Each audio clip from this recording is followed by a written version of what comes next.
Good evening, folks. We're going to start the show. My name is Jonathan Burkhart, and I have a clipboard. Y'all ought to calm down and sit down. There's a lot of people standing up. We have got a huge show we got to get started. I'm getting rid of the clipboard. I now have a pen. Mistel Brabe, the artistic director of the Nantucket Film Festival, is going to join me. Ladies and gentlemen, Mistel Brabe, the artistic director. She's the reason we're here.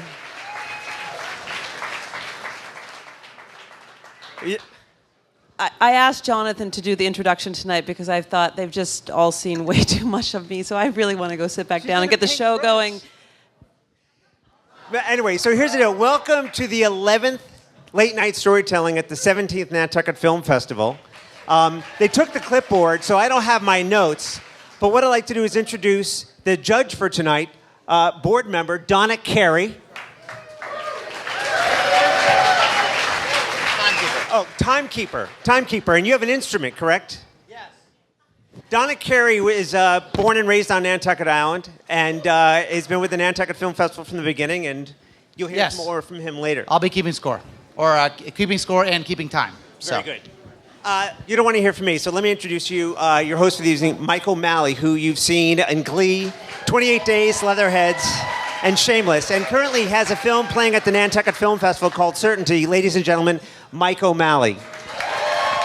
Hey, everybody. Good to be here. Thanks, Jonathan. It's such a great festival to be a part of, and I'm so happy to be here. I've been coming to Nantucket for about 20 years. I know everybody says that. I've been coming to Nantucket since 2007, you know? But it's great to be here. It's one of the few places you can gain 5 pounds 5 minutes after you get off the ferry. I immediately went through provisions. I got a turkey terrific. I've already had 2 of those.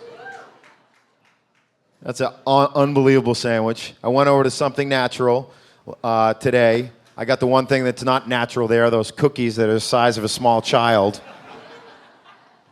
But they put them in a paper bag, so it makes it feel like you're eating something healthy, right? Big chocolate chip cookie. But this is a really, really great festival to be a part of, and I experienced that in a different way other than just emceeing late night storytelling, because I had a film, the first film that I wrote and produced, which was directed by Peter Askin. We screened it today. Thank you. It was really, I was amazed. The screen was dark for like a good 2 minutes before the movie started. And by the way, that's not the way we're supposed to start the film. But the audience was just incredibly attentive and listening and ready. And it's very clear to me, being part of the festival now, having had a film screened, just how much there is a love of film and a love of filmmakers. And that's a credit to you guys, the audience. So thank you. And thank you to Jonathan and Colin and Mistel and Beth and all the people who work so hard behind the scenes at this festival, because it's a really great thing. I want to thank you for buying tickets to be here tonight. Those of you who did buy tickets, which is probably about 10 of you, right? Because everyone else is here.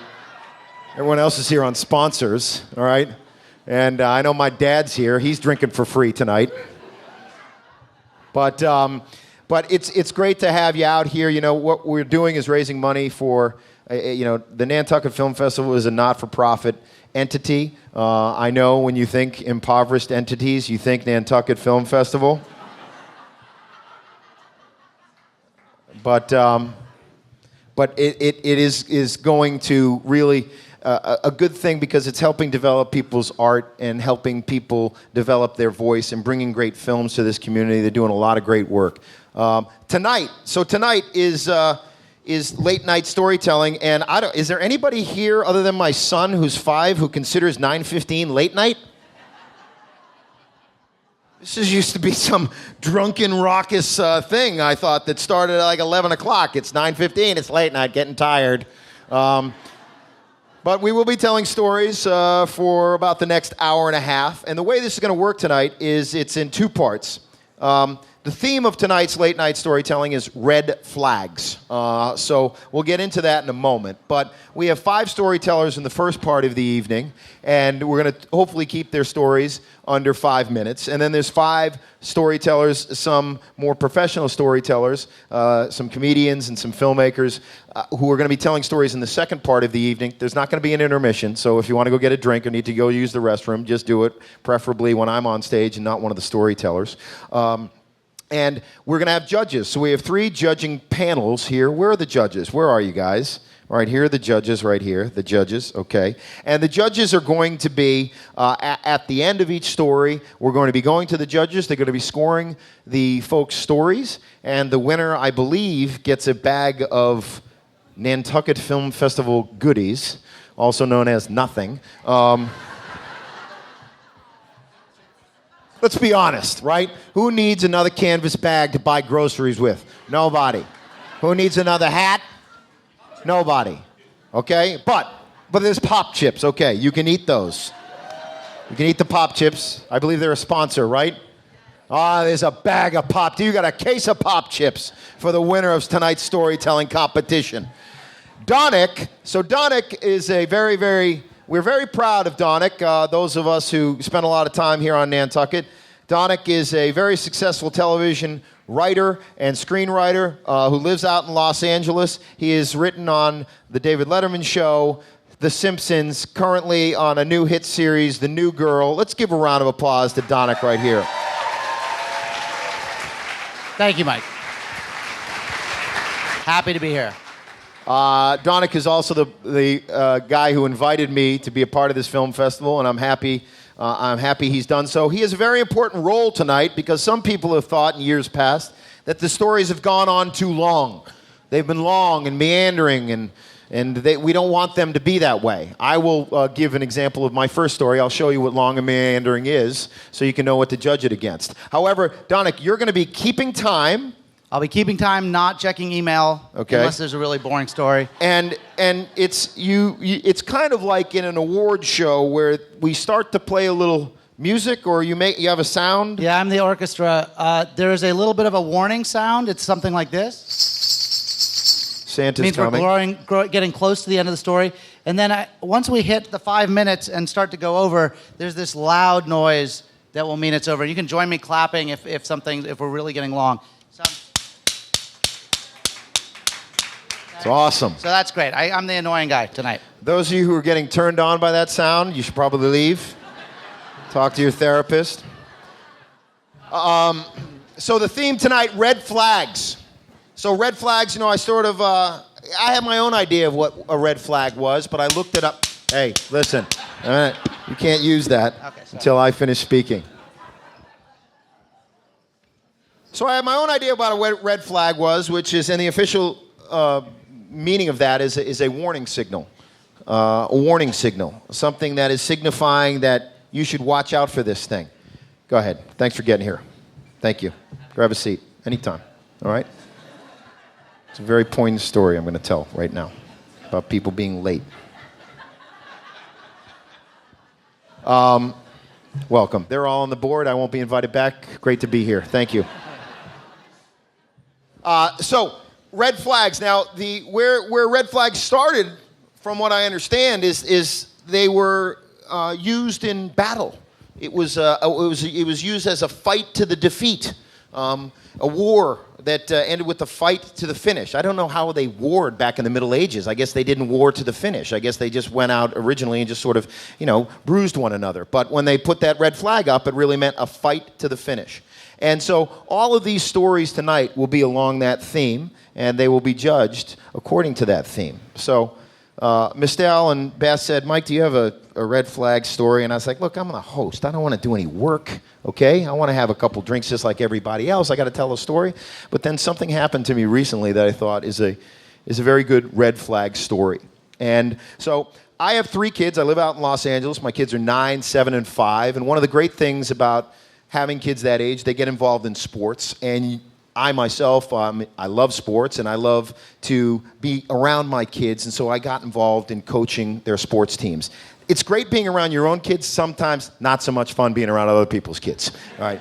They don't listen to you. You know, there's a lot of parents that you coach opposite against who have never seen, like the Will Ferrell movie, Kicking and Screaming, or the Bad News Bears. They don't understand any sort of that they are the jackass who's taking this way too seriously. They have no perspective on their own life. But I met, you know, it's great because as your kids get older, and we all do this, those of you who have kids will understand this, that when we meet a fellow parent that reminds us of a friend that we had in college, or remind us of one of our friends in high school who we've just met, you know, in our 40s or 30s or 50s, you know, we say to ourselves, oh my God, I got to latch onto this guy. This is a great friend to have, because it's hard when you're busy in your life and you're an older person to you know, meet new friends. And so I made friends with a great guy, a friend of mine, Mike, who is also an amazing coach.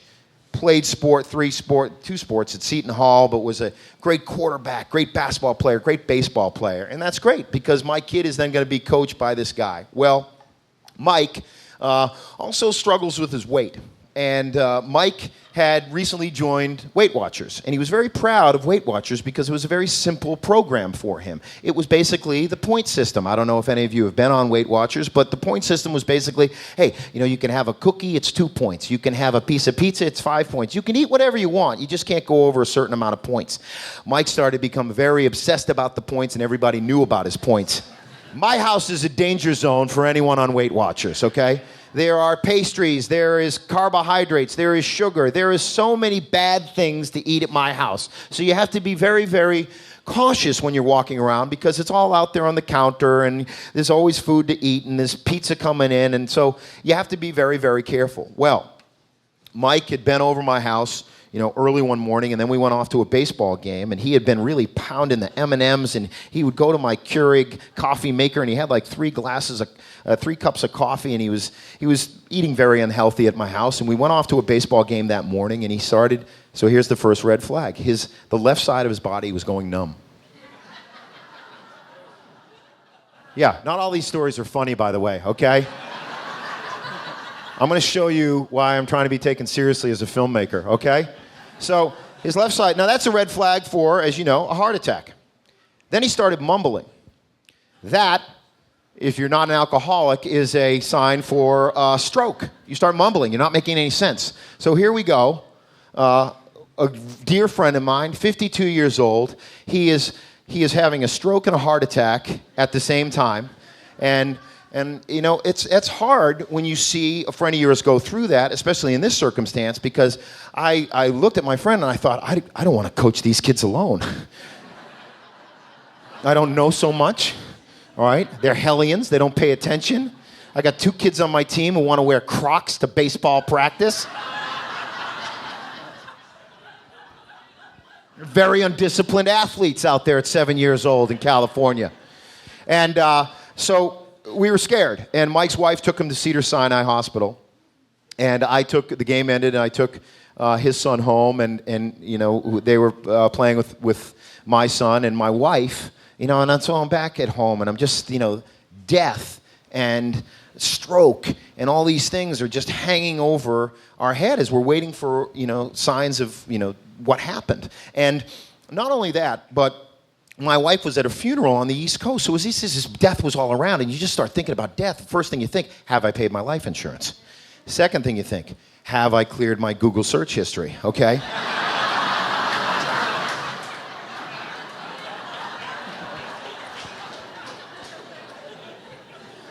I work on a Showtime show, Shameless. That's maybe one of the reasons I'm the host here today. But Shameless is a show that is, for those of you who haven't seen it, it's about a narcissist, alcoholic father who is not caring for his 6 kids, so they have to be raised by one of the kids. And some of the subject matter, we have euthanasia, we have a lot of different things that are dealt with on the show that is only for the pay cable audience. My mother, who used to be my biggest fan, I like to say she's going to stay alive a couple extra years at the end of her life so she can pray for my soul for being a writer on this show. But it is a show that sometimes you have to search different things that you probably should clear that on a regular basis. But back to my friend Mike. We began to get calls from the hospital. And The truth of the matter is that they were having a brain scan. They were having a CAT scan. It was really scary. I'm getting texts from his wife. He didn't know what was happening. They didn't know what was going on. And so I'm, telling my wife this is a horrible news. And they're starting to think, is he having an allergic reaction to something? Has he eaten something that he shouldn't have eaten? And I'm going to make a little cut in the story right now. We had a St. Patrick's Day party about 2 weeks earlier. And a friend of mine came. He was from out of the country. We were trying to have a St. Patrick's Day American party for him. And so he brought some gifts. What do you bring to a guy's house, last name O'Malley? He brought flowers, and he brought a bottle of Jameson whiskey, because he's racist, and all Irish people drink, I guess. He's Irish. He drinks. But he also brought some baked goods. He lives in Venice, California.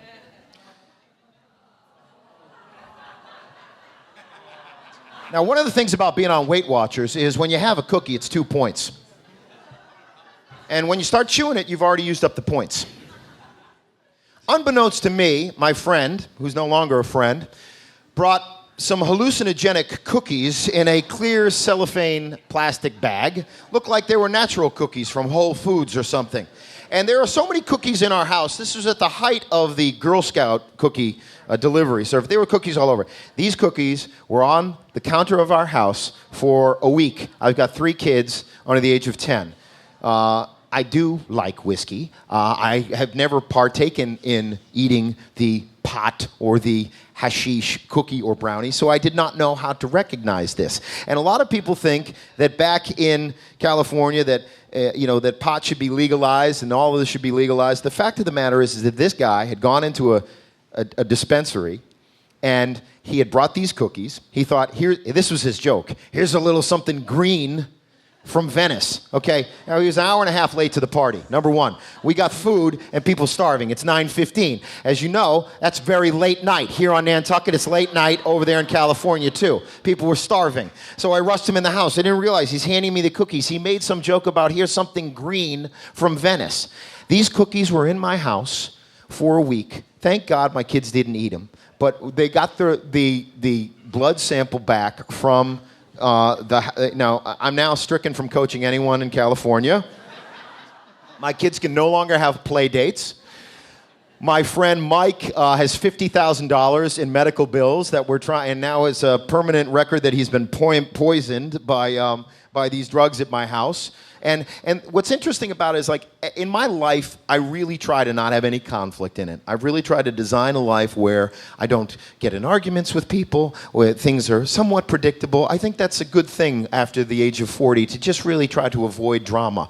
Well, now I have to explain to everybody in the neighborhood why we have pot cookies at my house. And of course, no one believes me that they weren't mine, because, well, I'm an actor and I'm a liberal, and there you go. So, the moral of the story is, anybody who is voting for legalizing marijuana or any other drug, please vote for a child-proof cap or a red flag as the symbol for what should be on the cookies, so you don't feed them to your children. And those of you who are in Weight Watchers, if you don't like the taste of the cookie, spit it out. Because this guy had the cookie in his mouth and he thought, oh God, I've eaten the cookie. He ate the whole thing. Those things are usually split, and then he ate half of another cookie. He had 1.5 cookies. Cookies taste bad. Don't finish eating them. So that's my red flag story.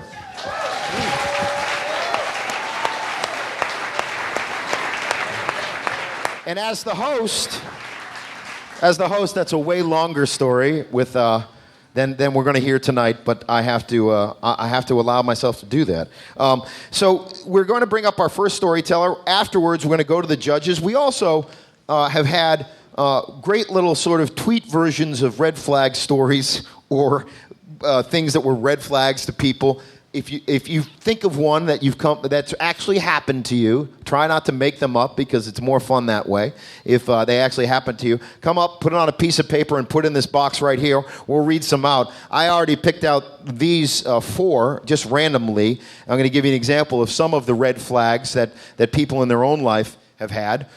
This first one was a red flag. When someone says to you, here, drink this, I'll make sure you get home.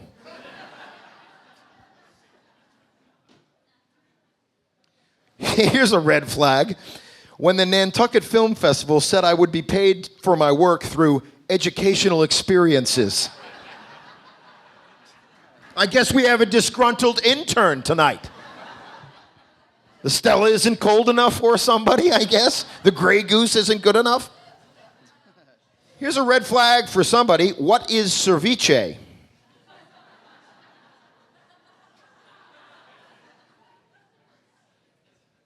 It's fish cooked in lime juice. Okay.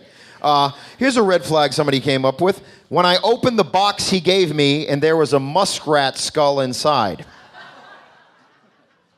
Sounds like a wonderful relationship. I am going to give Donick back his loud clapper. Thank you. And I am going to bring up our first storyteller.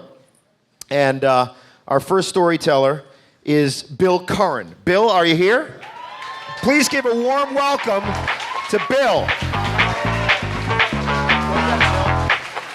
Hi, everyone. So this is slightly unusual since I'm a staff member. I'm the operations manager here at the film festival. Thank you. And I told Mistel I'd do this story because it just happened a week ago. If anybody doesn't know, I'm an operations manager, so I do a lot at this festival. I hire the seasonal employees. I liaise with the graphic designers. I put up stanchions. I do whatever. So it's set this past Saturday, and we're setting up the box office at the Greenhound, that lovely building where all those lovely people are handing you your lovely things. And it's Saturday. My mind is racing. I've been in the weeds for weeks, and my phone goes missing. I went to the bathroom, and I had my phone in my hand, like I always do, and I put it on the ledge, and did my business, and kept it on the ledge, which I thought I kept it on the ledge. I went outside, and I talked with Mara and a few other people at the desk for a little bit, and it was all of a minute. I probably wasn't there for longer than a minute. I went outside, and I did my normal check of my computer, which I'm always carrying, and my wallet, and then I checked for my phone, and I don't have my phone. I was like, oh, I know exactly where it is. I left it on the ledge in the bathroom, like everyone here with the iPhone always does. So I guess everyone checks their phone in the bathroom. At least I do sometimes. So I go right back to the restroom, and like I said, it's all of a minute, and the phone's not there. And so I was like, okay, it's probably in the desk. My mind wanders, and I'm a bit neurotic sometimes, so I probably threw it at someone or something. So I'm checking the desk, and then it's not there, and now I'm having everyone in the Greenhound look under the tables and look everywhere, and I'm actually legitimately thinking it's stolen now. I kind of freaking out, and at one point I just had my head on the desk like this. Just all sad, and so I'm, we're calling people, and I actually someone calls Colin, because I call Colin for everything, and his suggestion is Find My iPhone, the app. I said, oh, that's a really good idea. I actually don't know how to do that, so I'm on my computer and I'm trying to download from iTunes, and I don't know. So then someone actually says, oh, I actually downloaded my app, and let's put in your Apple ID. I guess all you need on the Find My iPhone app is your Apple ID, which you buy, iTunes and other apps on. And so someone puts it in, and I put my password in and everything, and there's a minute where it says locating phone, and I'm kind of freaking out. I'm like, I hope it's here, I hope it's here, I hope it's here. And I'm at the bus station, so I'm also thinking, oh, could it be on a bus? Could it be somewhere? And then I see my phone appear on a map, and it's at the Nantucket airport. And I'm speechless. I don't know how it would end up in the airport. So I'm asking the woman who's working behind the desk, is that where the bus route goes? Should I? And she's like, no, actually, that's not where the bus route goes. So I'm like, I have a black cased iPhone, so it's a dime a dozen. So I was like, someone could have accidentally taken the phone. I had my car, and everyone said, what are you going to do? And I said, I don't know. Do you think someone still stole your phone? And the woman behind the desk said, I saw a shady character here. It's probably the shady character. And I was like, you can't really go off of that. So I'm like, okay, I'll just, some people, and with the Find My iPhone app, you can play a sound or send a text message. And my phone was on vibrate. That's the other part of the story. My phone's on vibrate, so we couldn't hear it anywhere. And so, they're like, should we play the sound? Should we send the text message saying, give the phone back?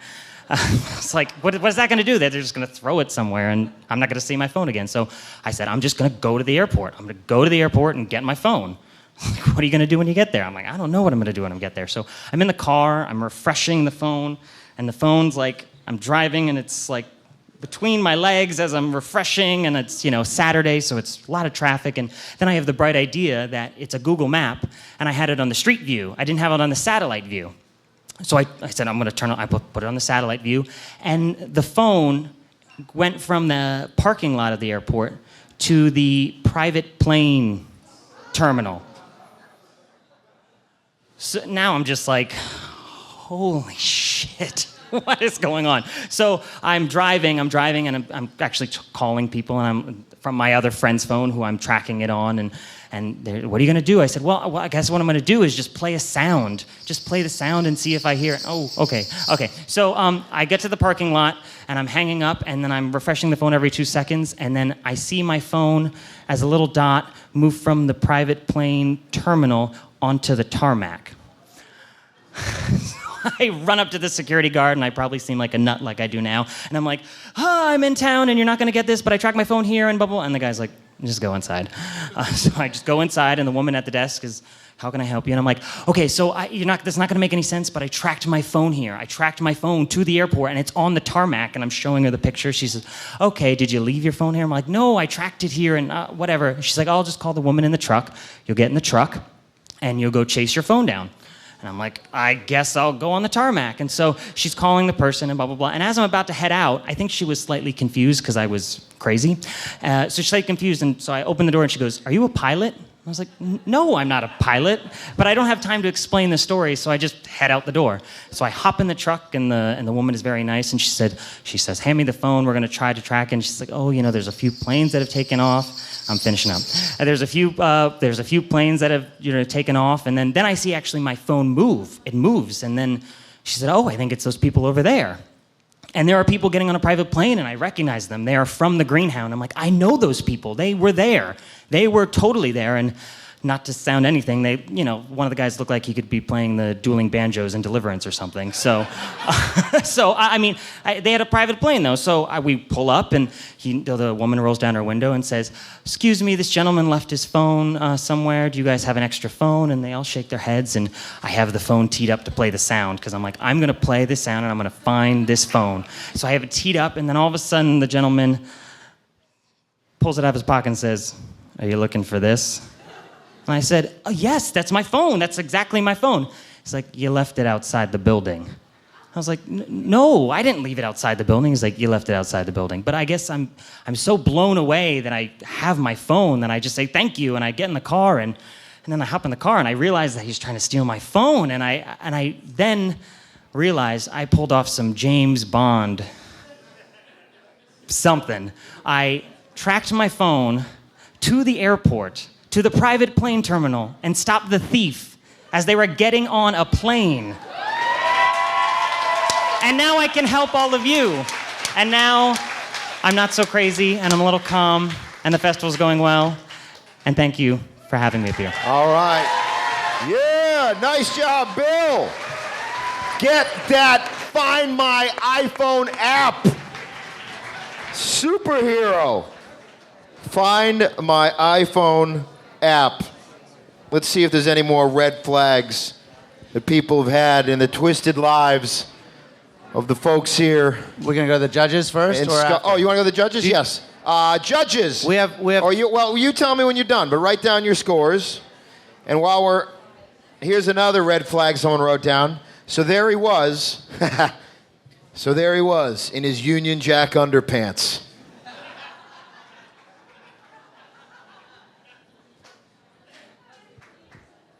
I guess we have a lot of British people here tonight that don't think that's very funny. Red flag for somebody. He asked me how to spell blanket. Yeah, red flag. When TSA wakes a woman, when TSA wants a woman to open her bag because it's vibrating. So we have 3 sets of judges, correct? Yes. 3 teams of judges: hot air, cut, and green light. All right, let's see what green light. You could stand Sure. up. Show the crowd. A 6 for green light. Hey, green light, you get up here and tell a fucking story. No, I'm kidding. All right. All right, I'm kidding. Not really. Okay, yes. Who's next? Cut. Share your score with us. 7.8. 7.8. And finally, hot air. Hot air. 7.5. All right. We're scoring. These are 1 to 100, correct? Our next storyteller, please give a warm welcome to Cindy Pierce.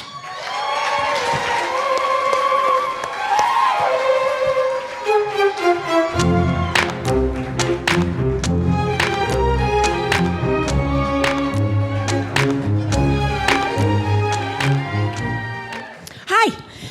Okay. So, sex, it leads to parenting, right?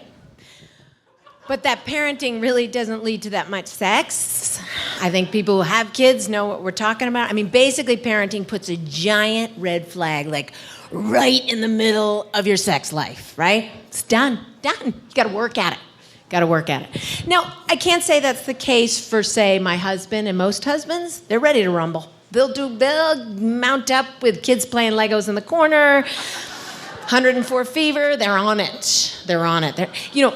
My husband, he's just not that selective. I mean, look at me. Regular gal, big bone, big muscle, layer of frosting, gray hair, some wrinkles. He's ready to saddle up any chance he gets. Whoa, okay. It's the ladies that might have a little trouble with this. You need something to start the engine. That's the thing. You just need something to start the engine. My husband, he's always saying, I want you to want me. That's what I want. Well, that happens about twice a year when the moon is full, you're ovulating, the dishes are done, the kids are asleep, and like the stars align, you have a 10-minute window. And if you're watching SportsCenter, you're missing the 10-minute window. Okay. You know how that goes. So really, it comes down to a couple things you gotta plan sex. People say, planning sex, that's not romantic. Romance is bullshit, okay? You gotta plan this. I don't mean 8 o'clock on Wednesday night, you'll be like a hunted animal. You don't wanna do that. But really, you gotta plan it, because action follows thought. Like, I just gotta get the thought going, then maybe I can jump on there, right? Another thing, so planning sex, really, that's key. But another factor is my husband says, well, what's going to increase my chances? Just lay it down there for me. What's going to increase my... And we figured it out in our middle age. We were like, okay, it's got to start before 11 o'clock. If he gets in the shower and actually uses the soap and the shampoo, whoa, we're really rolling now. Get a toothbrush going, bing. We're closer than we're ever going to get, okay? But of course, But for me, the engine, just got to get the engine started. What is it? There is a book out there that gets the engine started. Oh, no, people. I know you're thinking 50 Shades of Grey. No, I am vanilla snooze. That is not doing it for me. I mean, really, you have to ask yourself. You're rarely having sex, and all of a sudden you're going to, invest in like a riding crop and a butt plug and nipple clamps. That's not really my thing, really. Come on. And really, do you have the time for this? The energy for this? Storage space? You got that? You go. I mean, if deep in your heart that's what you're really digging, cheers to you, but that's just not me. Okay, look at me. I'm not that gal. Don't want to be tied up and swinging around on a trapeze. None of that. No. Couple of good orgasms, kaboom, we're good to go. Naked, occasionally naked in the bed with my husband. That's what I'm looking for, but I gotta get there, and getting there is the hard thing. So the book I'm talking about is Outlander by Diana Gabaldon. People, 7 books in the series. The main character is Jamie Fraser. This man is lusty. He is a big Scotsman with a kilt. And this guy is unbelievable. He is masculine. He is, can do everything. He is strong, but he's also this tender-hearted, loving, open man who weeps And he also asks for directions on how to find where the goodies reside, like the clitoris. Thank you very much. So he actually asked for directions, right? So one night, it's well past midnight. My husband's been out with his buddies, canoeing, cooking meat, drinking beer.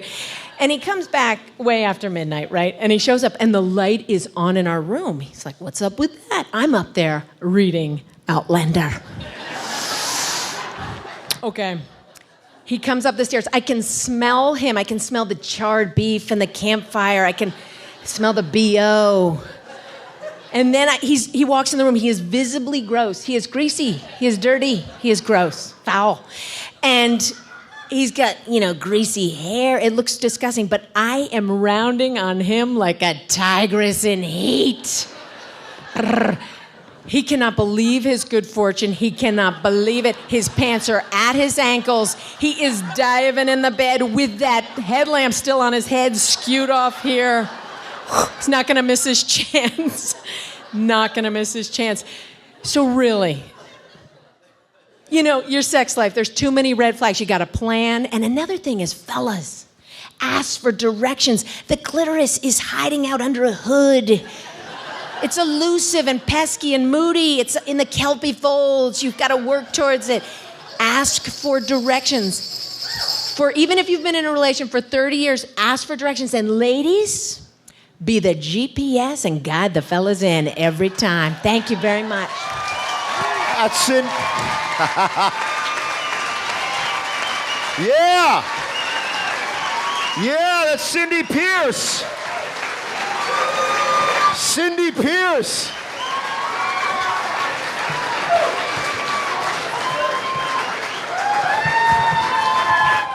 Wow.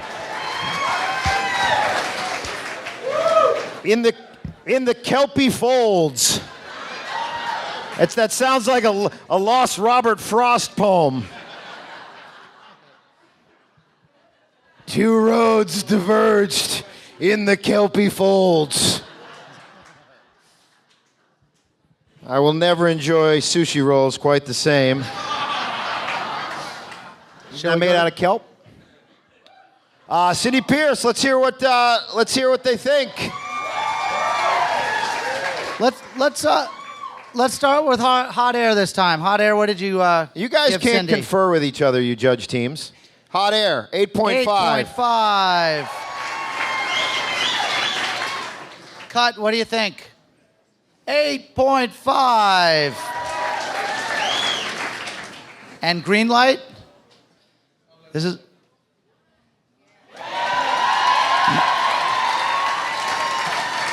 9.5. Thank you. So basically, the moral of that story is think about whoever you want to before or during sex, as long as you're having it with the person you're in a relationship with. I think. Isn't that true? Isn't that wonderful? That's great. Thanks, Cindy. It's good to know my wife is thinking about some guy wearing a kilt while she's having sex with me. The sad thing about in my house, here's a red flag, you're getting old. In my house, my wife doesn't even want me to light the candle when we have sex in our bedroom. She wants it pitch black. She doesn't even want to know who she's having sex with. I'm the one who has to wear the wig in our house. All right. So she can remember who I used to be. All right. Speaking of rough sex, actually, this is a red flag. The red flag for this gentleman was, it turns out she wrestled in the Olympics. All right. Our next storyteller. Please give a warm welcome to Adam Wade. Adam.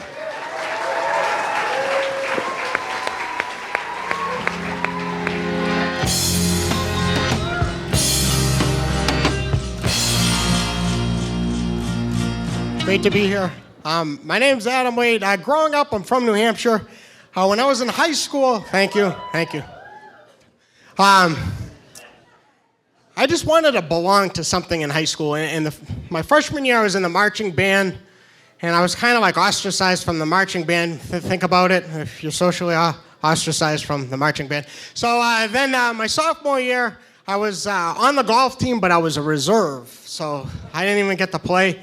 But my junior year, I was on the cusp of becoming a member of the National Honor Society, and you had to maintain a certain grade point average, and all I needed was to get a B in Mr. Candy's Algebra 2 class. Now, Mr. Candy, and like the last test, all I needed to get was a 90. Now, Mr. Candy was this guy. He was an immaculate guy, very, very, very immaculate. Not a very good-looking guy, but immaculate and like nice hair, always clean-shaven, nice suit and stuff like that.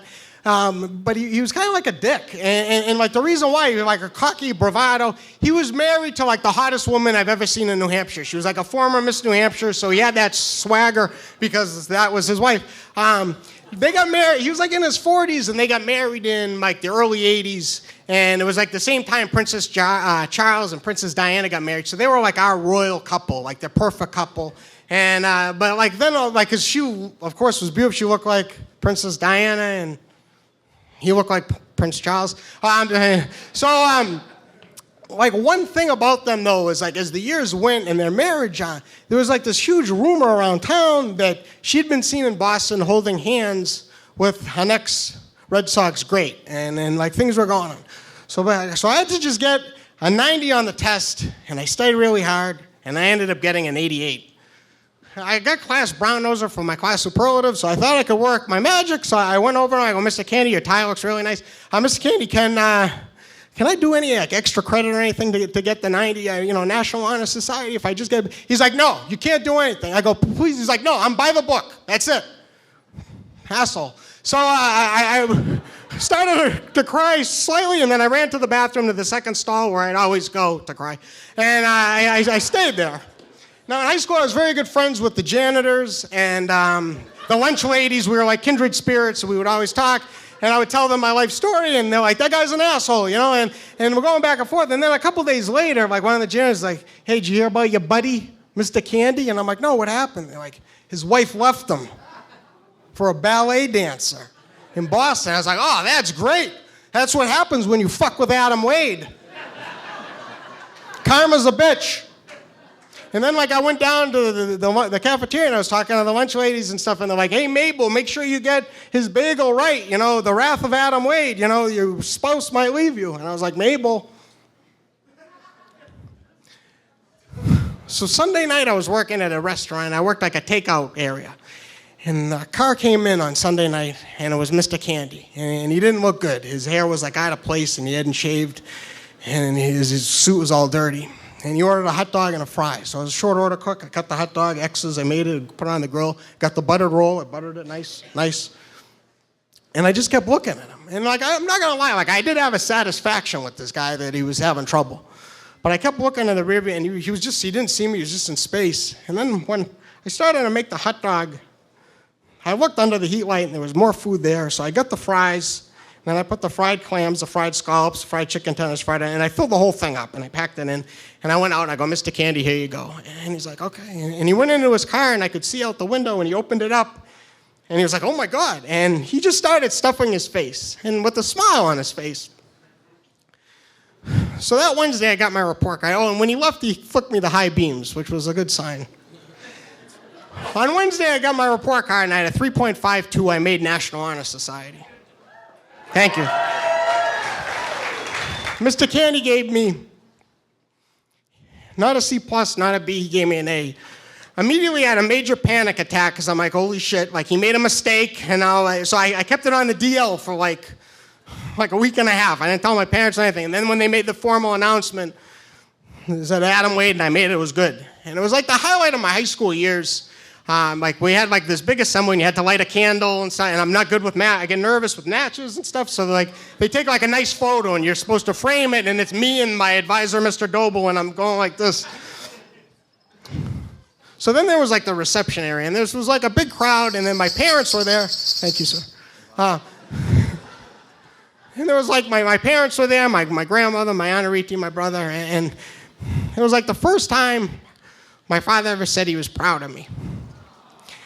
And then I looked over, and I saw Mr. Candy, and he was standing against the wall, and he still looked bad. And one of the janitors had told me like he had begged his wife to take him back, and she said absolutely not. And he came over to me, and he put out his hand, and he said, congratulations, Adam.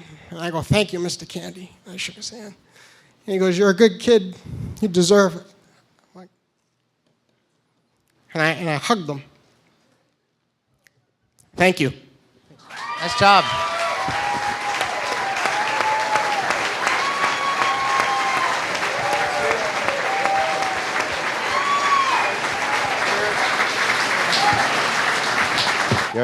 Yo.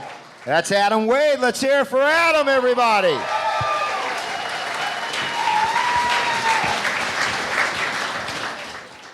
All right, let's see what the judges say about Adam. Be nice. We don't have a second bathroom stall.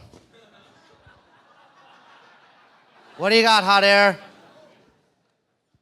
A 9, guys. Nice score.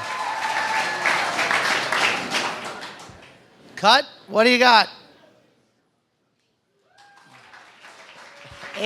8. And green light.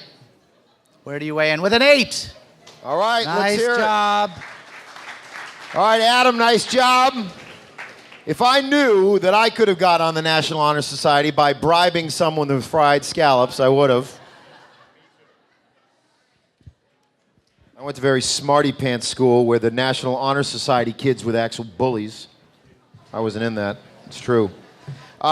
Our next storyteller is Stephen Tonuvish. I hope I've said that name correctly. Where's Stephen? Tanavish. Listen, I even had it phonetically spelled out. It's N-E-W. Here's how Nantucket fixes it. It's Look at tuna. that, look at that. Tuna. So how do you say it? Tornavish. Tonavish. There you go. They did not change their name at Ellis Island. There we go. And ever since I've been a little kid, Tornavish has been tuna fish, which is a very important part of this story. I'm a detective with the Nantucket Police Department, and thank you. That came to be, I met some of you at break-ins and stuff, and I like that. But that came to be about 9 years ago when I needed a career change, and my wife was thinking it's a midlife crisis, maybe he'd just get a girlfriend and a sports car, it'd be all set. But that didn't happen. So I'm off to the police academy, leaving my wife and my 2 young kids, and I'm a little freaked out about this, and I don't know what's going to happen. So I go in on day 1, and I'm looking around, and all these guys are 24 years old, flat-bellied stallions, and there's me. Going, I don't know how this is going to work out. And then things got worse because this drill instructor comes in. Now, I'm 42 years old at the time. I've been a free-range chicken. I've been my own boss forever, and I always had a little bit of a problem with authority. So this guy comes over and he's got his campaign hat down like this, and he's banging me in the forehead with it. He goes, "I want you to recite the student credo for sexual, I see, I don't even know what it is. But anyway, it's the rules for sexual conduct and harassment. So I am freaked out, and I said, I don't know, just like I did a minute ago. And he's right on me. He's not letting go, and that hat's hitting me even harder. And he goes, "Do you know the rules?" I said, "Of course I know the rules. I've spent my whole life in the flagrant violation of those rules. How could I not know those rules?" Wrong answer. So 25, 26, 27, 28. So things improve a little bit. We get through that first day, and we hit some rough patches, but now they're trying to teach us to march, and I don't know what the hell I'm doing. 35, 36, 37, 38. I'm not exactly a crowd favorite with this guy. One day we go running, and everything that you have at the academy has your name on it. So I've got a shirt that says Tornavish, tuna fish, across the front, across the back, and we're supposed to have 2 different types of sweatshirts. And one is a crew neck, and one is a hooded sweatshirt. Well, because I know how I am, I got 2 of everything. So get ready to class that morning, I must have thrown 2 hooded sweatshirts in there, and of course they want crew necks. So now I'm screwed. I'm going, oh man, what's going to happen? So he's right over, he's got the hat out, and he's, "Why you do not have the right sweatshirt with you?" I don't know. That was not the right answer. No push-ups this time. He decides, what's the worst thing anybody could do to him? He goes, "You will write me a 3-page essay on why you had the wrong sweatshirt." For him, that's a death sentence. For me, however, my superpower is typing. I'm good. I'm good with that. So I know that this is in my wheelhouse. So I go home that night, and I'm a little pissed off. But then all of a sudden, I start channeling Dashiell Hammett.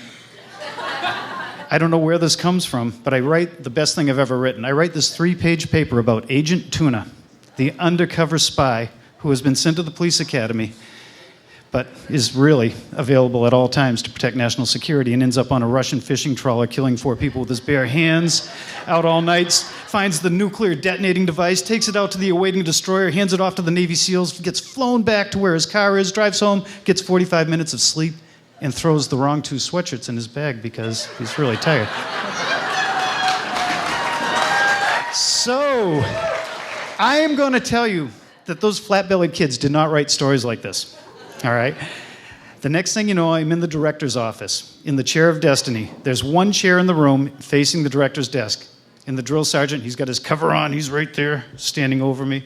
And I'm sitting there going, oh man, this is it. My wife had told me one thing when I left. She says, Stephen, do not get your dumb ass thrown out of that academy. And that's the red flag. And I'm going, I'm about to get my dumb ass thrown out of this academy. So I said, screw it. You know, half measures avail us nothing. So I'm going at it. The guy that is the director has these freaky long fingers. So when you're talking to him, particularly right in front of you, it's like being in a bad 3D movie, and these things are coming in and out at me, and I'm dodging them and trying to not be freaked out.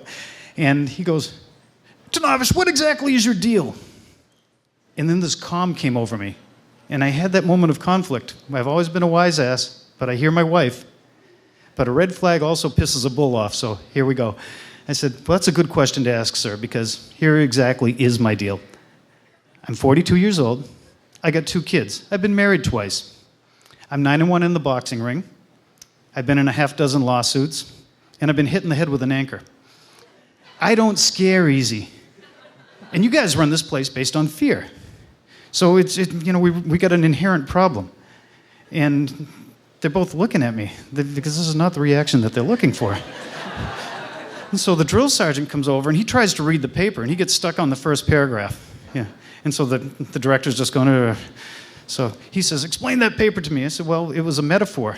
And the drill sergeant looks at me, I go, disregard. No, just never mind. That's not going to work. So he goes, you know what your problem is, Tanavish? He's got those fingers coming out. So you always think you're the smartest guy in the room. So I look at the drill sergeant. And I look at this political hack who's going to decide my future.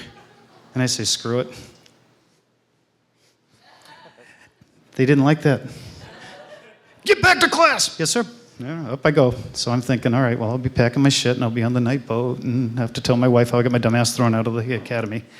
The guy called my chief, and evidently the chief said, yeah, you know, what's the problem here with my guy? He said, well, he's a wise ass. He said, yeah, but that wise ass is going to be working for me on January 17th of 2004. So after that, I could pretty much take a poop in the hall. Everything kind of worked itself out. So anyway, that was my red flag. And the long story short is it's really nice to meet you all like this. It sucks when I go to your house to meet you. But if anybody loses your phone, you're way better off with the iPod tracker than with me looking for it. But every now and again, a blind squirrel finds an acorn. So thank you very much. All right. Let's hear it. Let's hear it for Stephen. Nice. If you're ever on the other side of Stephen, you live on the island, don't repay the smart-ass favor. I don't think he's going to like that. Let's see some... let's see the scores. Let's start with cut this time. Really shake it up. What do you got, cut? 8.5. Hey, whoa. These are tight. Let's go with green light. Green light 8.5, everybody. And hot air. Hot air 7.5, is that correct? Yes. Oh, it's an 8? It's been changed to an 8. It's an 8.5. He is a police officer. All right, Donick, what is the, do we have the first place winner, or should we just go? We have one more or no? Oh, do we have one more? Oh, I didn't know that. I thought Mike was one in the other group. I apologize. Let's bring up for Mike D'Amato. Where is Mike? It's Mike Amato. I'm sorry, Mike. Here we go. Thank you. Thanks. This is a story about the power of a woman's ass. I walk into the bar, and she's there. She's at the end of the bar, and she's cute. But more importantly, she looks like the picture in her JDate profile. Now, as some of you know, especially you New Yorkers, JDate is a Jewish dating site. I am not Jewish, but I have particular tastes. One of them is I've never been attracted to dumb women. And I know that's not a snobby New York thing. It's biological. I'm just so unattracted to dumb women, and I wish I were. There's a lot of hot dumb people out there. And the other thing is, I used to always have this kind of yen for the kosher woman, for the Jewish woman. So I go on JDate. And I fill out a profile, and I'm very honest too. I don't lie. The first thing I write is, I'm not a Jew, but I'm Jewish, right? With a hyphen, because they like comedy. So I go into the bar, I go up to her, and I say, Daniela, and she's, Mike? I say, yeah. And she says, can you watch my beer while I go to the bathroom? And that's when it happened. She got up and turned around, and the biggest ass I'd ever seen on a white girl came swinging around at me. Like, I had to step back from it, and I just went, like the eyes, and it came around fast, too. Because I don't know if you know geometry, but like the wider the circumference, the faster a point travels around. Anyway, she turned around, and I don't know what came over me, but next thing I know, I'm out on the sidewalk with her, and I'm hailing a cab, and I open the door for her, and we're flying over the Manhattan Bridge, and we're kissing, and we're making out, and she pushes me away, and she says, wait, I have to tell you something.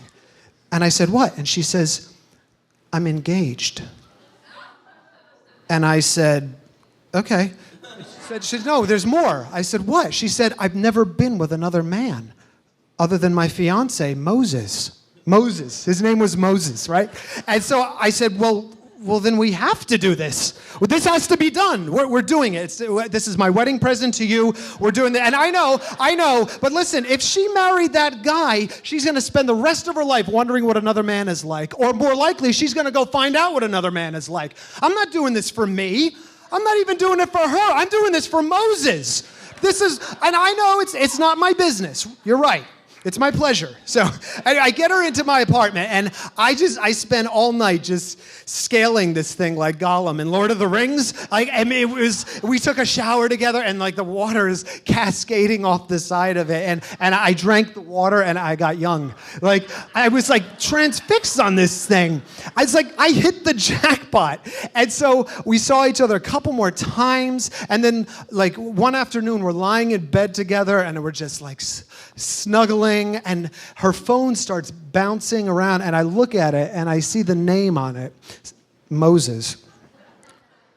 So for the first time in my selfish life, for the next 2 days, I'm thinking about a guy that I will never meet and how I'm making a fool of him. And so I'm at Coney Island, and I'm waiting for her, and she comes bouncing up to me with a big smile on her face, and I said, Daniela, we can't do this anymore. And she said, why not? I said, well, you know why. And she just said, I know. I said, this isn't right. This isn't the way to start a marriage. And she said, I know. And I said, I'm sorry.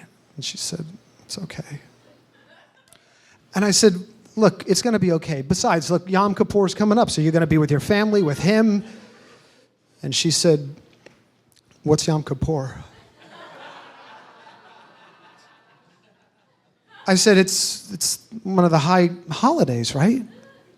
And she just looked at me, and I said, Daniela, are you Jewish? She said, no. I said, well, then what are you doing on JDate? She said, I like Jewish boys. I said, Daniela, you know that I'm not Jewish, right? And she said, yes, you are. I said, no, I'm not. She said, yes, you are. You are. I said, what are you talking about? She said, you said so in your profile. You said, I am Jewish. I said, Daniela, that was a joke. Didn't you read the rest of it? Didn't you see my handle was GoyToy2000? And then it hit me. Not only is she not Jewish, but she's dumb. The power of a woman's ass. And so I kissed her on the cheek, and I said goodbye to her, and she walked down the boardwalk, and I just watched her, and I just kept staring at her ass and just watched it until it was completely out of sight. It took about an hour. Thank you. All right. That's a great story by Mike Amato. Mike, nice job. All right, let's go to the scores, Donick. What do you think, Hot Air? I see an 8. And Green Light, what do you got? Not 90. 9. 9.0, thank you. It's easier to add for me. And then Cut, what do you got? Is that a 9? 9. Woo. These are close with a lot of pop chips on the line.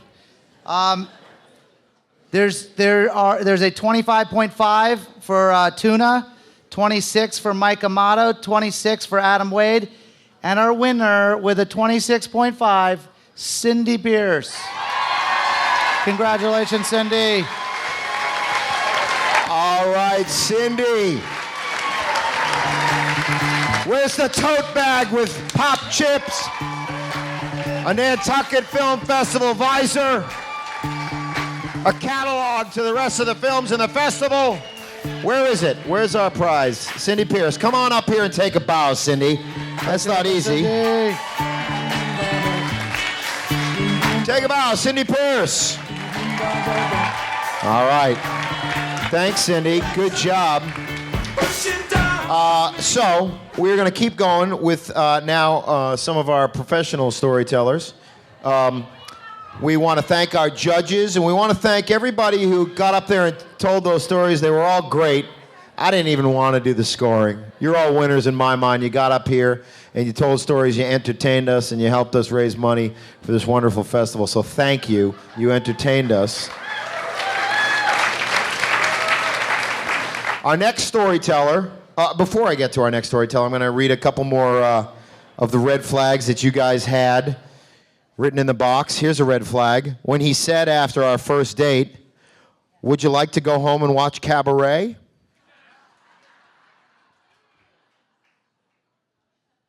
Here's one. Here is a red flag for this guy. She cried during the season finale of Real Housewives of Atlanta.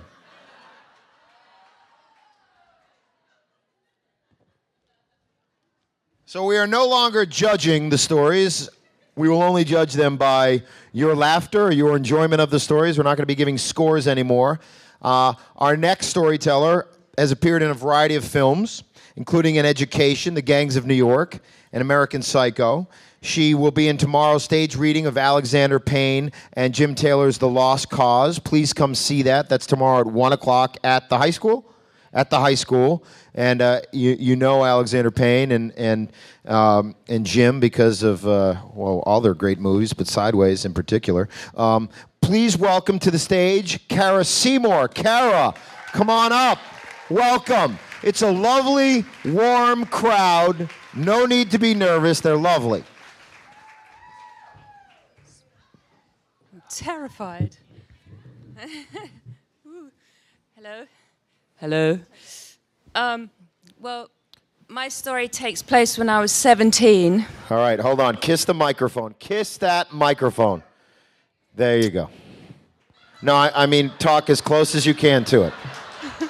I don't know, but that's good luck. Kiss the microphone. I always do that beforehand. Kiss the mic. No, just really. All right. There's some rude people in back talking and drinking. They got tickets here from sponsors, so don't worry about them.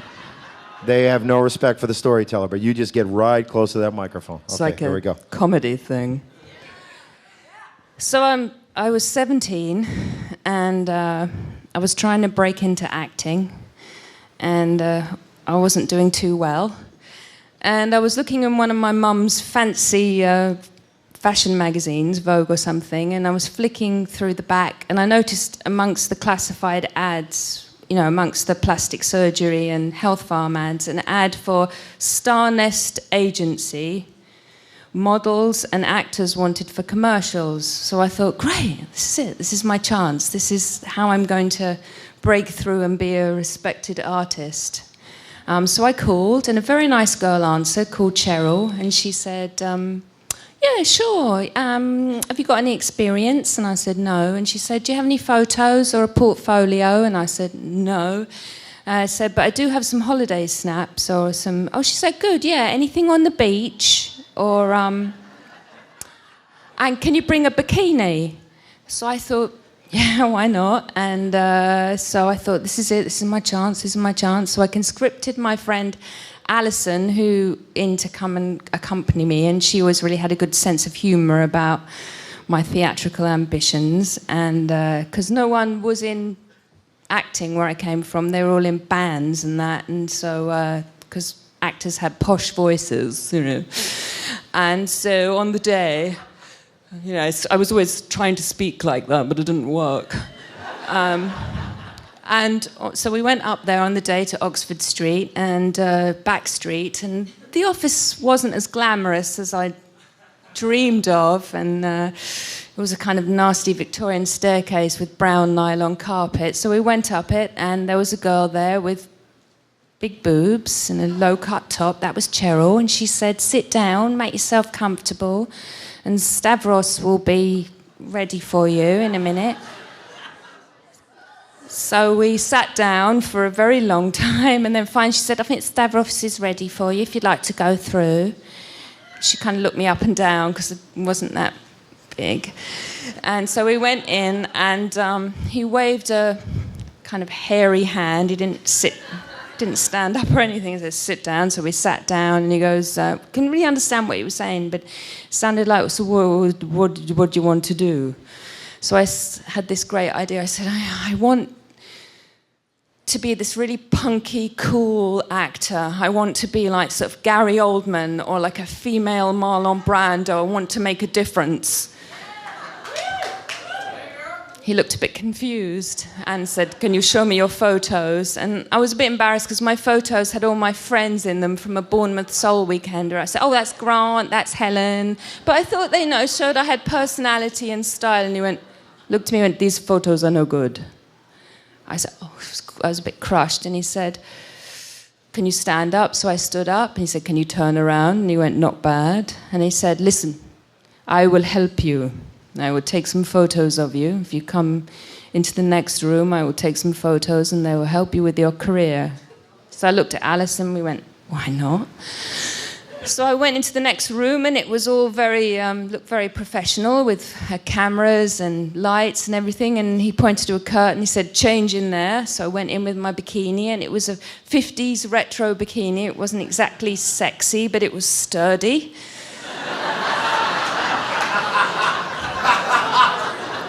So I came out, and it was all dark. He disappeared. It was all the lights were on, and he said, do your thing from the darkness. So I started out, I had this really cool idea of doing Edmund's speech from King Lear, because I thought it was really passionate and punky. So I started out in a Cockney accent. Thou, nature, art my goddess. To thy law my services abound. Wherefore should I stand in the plague of custom and permit the blah, blah. I can't remember the rest because it's been so long ago. Meanwhile, Alison is in the next room, and she's pulled out some albums from the back of Stavros's on his bookshelf, and she's opened them up, and they're full of young girls naked with their legs open, with all their bits and pieces hanging out in like really creepy, uncompromising positions. I'm in the next room still going on, why brand they us with baseness, bastardy, who in the lusty stealth of nature create more passion than within a dull, stale, tired bed. And she comes bursting in, and she goes, here, Kaza, Davros is a perv, come on, get out of here, let's leg it. So I grab my stuff from the curtain, we go running out, knock everything crashing and flying. I'm running down the staircase, like pissing myself laughing, running down Oxford Street in my sturdy 50s bikini.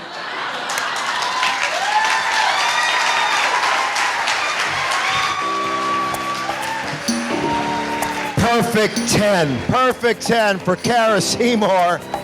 great story. I love it. That's a great story. All right, coming up next is a wonderful comedian and actress. She had a show on Fox, and my sister played her best friend on this show. She is absolutely hilarious. Please give a very, very warm welcome to the hilarious Sue Costello. Sue! That's great. It starts with an earthquake, birds and snakes. And Hi, everybody. Hi. All right, so yes, I had a sitcom. Do you guys recognize me? I'm fucking famous. Can you believe I'm here? I've been on every canceled show that's ever been on TV, really. I did have my own show. No, but I have to start this. Can you see me? All right. I have to start this. All right. So I grew up in Boston, in Dorchester. You guys know. Dorchester, right? No one could be prouder. We grew up with no money, no whatever. I didn't know anything. I had no idea how to handle anything. We had like 6 people in one house with one bathroom, like nothing, right? So, I mean, literally people come up to me and they're like, were you prom queen? I'm like, prom queen? I'm lucky I still have my teeth. Like what? Like we used to fist fight all the time. Like your mother, your grandmother, everybody fought. And so, so I go and I do I moved to New York City. I want to do stand-up, so I moved to New York City and I do this open mic. In the meantime, I was teaching aerobics to old ladies. That was my job. I had like a big band tape and I was teaching aerobics. And I brought these old ladies to the Carolines to see me do stand-up because I had to bring 15 people. That was the gig. You had to bring 15 people and they were the only ones I knew. And I bullied them. I was like, you better come to my show. And so it was all blue-haired ladies. By some crazy coincidence, there was like this big show that got canceled, and there were all these Hollywood executives in the audience. I get off stage. They swarm me like crazy. They take the tape. They send it to L.A. Next thing I know, I have to go to L.A. and meet all these people. Like I literally didn't even have clothes. Like I had 4 outfits to my name, and one of them was like a purple thong that I wore on the outside of my shorts. Like that's what I had. So I had to borrow like clothes to wear to the meeting from the old ladies. Like I was flying in first class with the old ladies' tailored outfit on me. All right. So anyway, so I go to Hollywood. I have all this success. I have like 3 TV deals. I get on TV. I have all this success. It's called Costello. Carrie played my sister. In the meantime, while my show was on the air, my younger brother, at the same exact time, got in a terrible car accident, a drunk driving accident, and got paralyzed. He was paralyzed from the chest down. So the show gets canceled. I'm devastated. I'm like, I can't even do this because the whole Hollywood thing was too much for me. I didn't know. I was like, this is too much. I just keep running around. I can't handle it. My brother gets paralyzed. I see nothing works. Nothing works. Everything's going to turn to shit. Sucks. So I take myself out of the game, out of the big Hollywood game. I start writing this show. But in the meantime, I go to a lot of therapy. Lots and lots of therapy. Lots of therapy. And I finally decide that it's time. It's time for me to get back in the game. I'm better. I'm put back together. I can handle it. So I get this call. I put the word out, I'm ready for Hollywood. I put the word out that I'm ready for Hollywood. I get this call. Sue, we have an audition for you. It's for a movie called The Fighter. And I'm like, now you have to know, we didn't know what The Fighter was. All I knew was The Fighter. All I knew was it was a movie audition, right? So I was like, oh my God, this is my chance. I got an audition. I'm getting back in the game. This is awesome. So I find out that we're going into audition to play the sisters. Now you guys all saw the movie, right? Okay. Woo! So we're going in to play the sisters, right? And they tell us it's only going to be like 7 of us. It's like totally exclusive. They're inviting only 7 people, so I'm psyched. I'm like, the other girls were like in movies too, so I'm like, oh, I'm still in the game because I'm equal to these girls. So we get there now, and when you're in like auditioning, it's just like anything else. There's a certain few people that come around where you get that feeling like, watch out for that fucker, right? So I'm sitting at the table, and one of the girls comes in, and I get this really bad feeling. I'm like, fuck that girl. Don't even talk to her. So, right?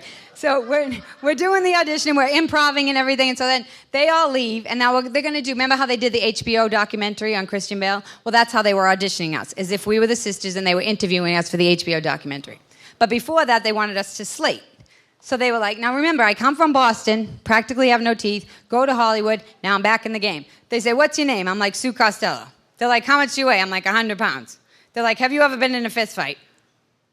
It was like the heavens opened up, and I was like, have I ever been in a fist fight? I was like, click, click, click, click, click, click, click, click, click. Which one should I tell them? Which one should I tell them? Which one should I tell them? Which one should I tell them? And I was like, all right, I'm 18 years old. I'm walking through Faneuil Hall. I am shit-faced out of my mind, drunk like I can't even see. I used to have a lazy eye when I was little, and it used to come out when I was drunk, so I would walk around just looking for a fight with my lazy eye.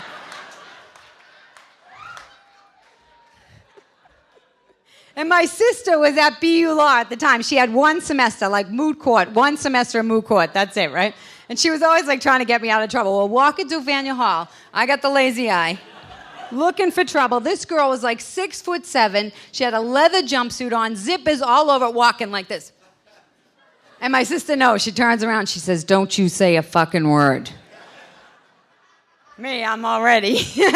I got the lazy eye. The girl walks by. I go, pfft. Under my breath, I just go, pfft. She turns around, sucker punches me, knocks me out cold. I am knocked out cold in the middle of Lily's in Faneuil Hall. The girl is going to kill me. She's 6'7". She's like, rah, rah, rah. My sister uses her moot court skills and tries to calm her down, right? She calms her down. I wake up. I call her a cunt. She knocks me back out again. So I look at the casting director after I tell the story, and she does like this weird look on her face, like, and I'm like, uh-oh, red flag. So I leave, and I'm like, oh, I hope I didn't screw it up, but they wanted a fight story. I thought that was appropriate. So the whole month goes by, and I'm like, and I never had the self-esteem to ever call a casting director and say, what's going on? This time I did, because I just wanted it so bad. So I call the casting director. I go, Ruth, what's going on with the movie? She goes, Sue, I have no idea what's going on with the movie, but David O. Russell cannot stop telling you your cunt story. David O. Russell's like the big director, and I'm like, all right, oh my God, I'm getting close. So then I still have to wait, and then finally they call. They say, Sue, you're going to Boston. All the 5 girls from New York are going to Boston, right? Now, at the time, I was like, I have to get ready, because this is like the big game. So it was when Fergie's song came out, Fergalicious, and I was listening to it over and over. Ain't no other lady put it down like me, I'm Fergalicious. I was listening to it, I was like, just focus, Sue, get the role. So we get on now this is how it goes. So I was up, I was down, now we're on the train. We're cocky now. We're like, he's taking us to Boston. We're in the movie, right?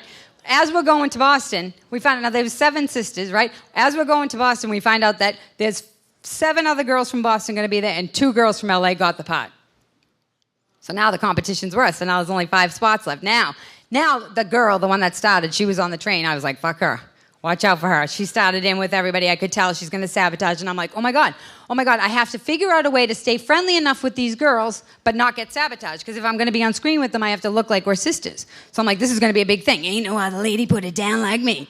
So we get to Boston, and we go to dinner. And one of the girls looks at me, the girl that sabotaged, and she says to me, Sue, how do you say strawberries? Don't you say strawberries in Boston? I was like, oh, fuck her.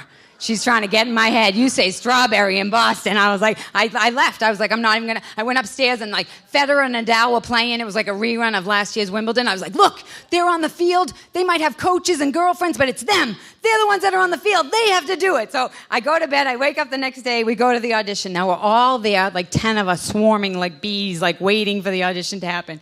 And he's late. So now we have to stand there for longer. So I go in the corner with my headphones. Ain't no other lady put it down like me. And I'm like, I have to be friendly enough with the Boston girls, too, because what if I go into audition with them? Because they didn't necessarily going to bring the both of us in together, but they could have mixed us up. So I go over to the Boston girls, I tell them some racist joke or something, they love me, and I walk away. Took care of that in 5 seconds. And so then they call us in. Now they're calling in the big girls, the girls that were in the movie, all right? Now, meanwhile, on the way over there, the other girls are telling me, get her away from me, get her away from me, get her away from me. She's bothering me. And I'm like, I'm not the caretaker. Huh? You guys take care of yourself. So we go in the room. David O. Russell sitting at the table, not even looking at us, right? So they're doing the same thing. They're going to interview us like we're the sisters for the HBO documentary. He tells 2 girls, sit down. They got nothing. Nothing. So I'm like, oh, my God. The other 2 girls sit down. They got nothing. I'm like, she got to them. She got to them. So like, let's see Sue by herself. So I'm like, Sue by herself? Ain't no other lady put it down like me. So I walk over, I sit down in the chair, and he says, so, tell me about your drug problem. And I'm like, my drug problem? What the fuck is he talking about, my drug problem? But I'm supposed to be sitting there like he's interviewing me for HBO. So I'm like, if I have a drug problem, I don't want this camera to pick it up, but I'm going to be pissed. So I'm like, why are you asking me that? And he's like, I don't know. People are just, they're talking about you. I'm like, oh, well, fuck them. I start getting all frustrated. I don't even know what I'm frustrated about, but he's just talking to me. I'm going with it. I don't know. It must have been the yoga or something. So I keep going. I'm like, well, fuck them. They shouldn't be talking about it. And they said he had me so mad. I turned, my neck was like blotches, and it was going in and out like this. Like that, he had me so mad. And I turn around and his phone rings. And he answered it. Now, you guys have been on an interview. Can you imagine if somebody answers it? I don't know what happened to me, whether it was God, I don't know what it was, but all of a sudden, everything, I left my body, I jumped out of the chair, I go, fuck you! I go, you're gonna ask me about my drug problem, and you're gonna answer your phone, go fuck yourself! And I kick the table, and he goes, whoa, whoa, whoa! And he holds the phone out, and he goes, what do you want me to do? It's my son! I go, I don't give a fuck who it is on the phone. Fuck you, and fuck her. And he says, he has the phone, the son's on the phone. And he tells the other girls in the room, get her out of here, get her out of here. And they literally grab me and take me out of there. I'm like, I get in the bathroom and I'm literally like, I don't even know what happened to me. I'm like, oh my gosh, what was that? And I finally calm down. I go outside and you can tell that the Boston girls had already gone in and that they got the part.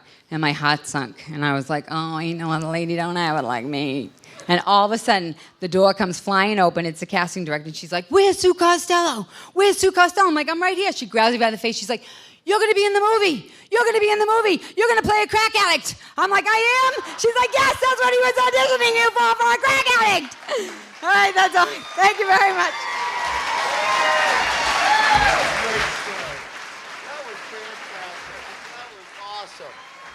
All right, Sue Costello. What a story, Sue. Thank you.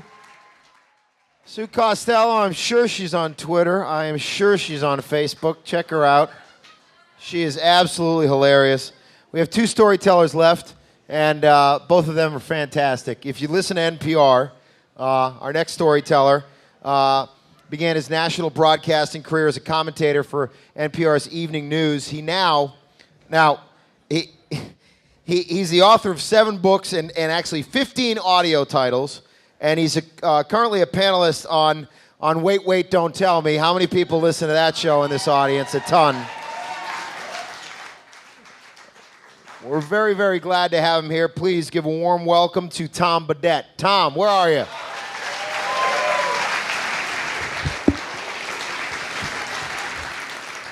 Tom, good to see you, man. If it looks like I undressed a mannequin at the Island Company this afternoon, it's pretty much what happened. I've been here for 3 days, and I brought 3 days worth of clothes, and I sweated through them all the first day. And have I sweated through the back of this one yet? Yeah, no way. Shit, it's gross. Yeah, I hate hot weather, and I lived in Alaska for 25 years because I hate hot weather. And in the 70s, when people still said things like free, white, and 21, there was no better place in the world to be than Alaska. If anywhere the lunatics had taken over the asylum, it was there. I mean, there were pipeliners, and there were mill workers, and there were gold miners, and there were fishermen, and cannery workers, and construction guys. And to a dropout English major from a Midwestern land-grant university, it was just magnificent. I mean, these guys were so tough that I just had to get in. And I had to try on every one-syllable job they had. There was like, I needed to fish, I needed to build, I needed to log, I needed to drill. And every job came with a hard hat and a drinking problem. And I worked with some really badass guys during that time, but the badassiest Alaskans of all were the loggers. They were strange. They all dressed alike. They had these blue, white striped railroad shirts, not like Island Company kind. And they all had the black grease belly on them. They had black Frisco jeans, black suspenders. They had aluminum hats on their sloped foreheads, and they had cork boots on their hairy feet. They were crude, they were mean, and they were feared. Nobody feared an English major dropout from the Midwest. and I wanted some of that. So I went to sign up for a job with this little Jippo logger on Mickoff Island in southeast Alaska. His name was Mad Dog Olson. And he'd recently added to his reputation by emptying his .350 revolver into the engine block of his pickup truck when it didn't start one morning. And I bought my kit and waited around. I would check in every week, to see if anything had opened up. And then one day I get a knock on my door, and it's Lynn, Mad Dog's yarder operator, and he says, "We lost a guy. Do you want to go to work?" And I said, "You lost a guy? What did he do? You quit?" And he said, "No, it was Daryl. He got pinched." And he chuckled a little bit, and it should have been my warning. But I just piled on. I go, "Oh, ooh, Daryl got pinched. Ooh, what a pussy." And so I grabbed my stuff and I jumped in the crummy bus, and we had about 30 miles out the road to where the login side is. And, there was not a lot of camaraderie on the bus. There's guys sleeping in the trash on the floor and fighting in the back. And we get out to the side, and if you've never been on a login side, and I can tell by your clothes, many of you haven't, that the way they work is it's a big steel cable that goes way up into the woods, and it goes to a big, heavy iron block, and it goes to another big, heavy iron block, and it comes back down. It's a big loop, and they put chokers on one of those loops, and they drag trees down with it. So, and what a login side crew is made up of is there's a hook tender who tells the rig and slinger what to do, who tells the choker setter what to do, and then down on the landing, there's the yarder operator, and then there's the chaser. Now, the choker setter is usually the entry-level position because it's just slightly more awful than all of the other jobs. But I was told that I was going to be the chaser, which was great. Now, what the chaser does is when they drag logs down, they come down 2 or 3 at a time, yards them into this pile, and you're supposed to run up on the top of the pile, unhook the chokers, and jump off of there because Lynn loved pulling that choker out of there faster than you could move. He thought it was funny. And he would yell at me, he said, "Run in for your job, but run out for your life." And what this track loader was it was like, have you ever read that children's book, that P.D. Eastman book, Are You My Mother? Remember the little bird falls out of the nest, he goes, he sees the chicken, "Are you my mother?" and the cow, "Are you my mother?" And all around, and finally he gets to this steam shovel, and he calls it the snort. And the steam shovel picks the little bird up, puts it back in his nest. Well, the track loader is kind of like the snort, only not nice. And so my first day, I'm working on the landing there, and the camaraderie of a logging crew is kind of, it's dangerous, it's hard work. People get hurt a lot, and it's probably a lot like combat if your buddies would think it was funny if you got shot. And like they were so mean, like you'd leave your lunches off to the side, and they would get in your lunch and eat all the good stuff, then like spit in your sandwich, and then they would just think it was funny at lunchtime. But luckily, as the chaser, you're with the lunches, so you got to be the guy who did that. And and I had this all figured out before lunch. And so, anyway, my first day, it's going on, and these logs are coming down the hills, and I'm jumping up on these piles, and I'm doing my job, and this is going great. He says, "Whoa, look at this. Look at me. I'm a logger." And this track loader is swinging back and forth, and he piles them up on this side, and I go unhook those, and I have to run back through. And as the day goes on, these piles are getting bigger and bigger and closer to the track loader.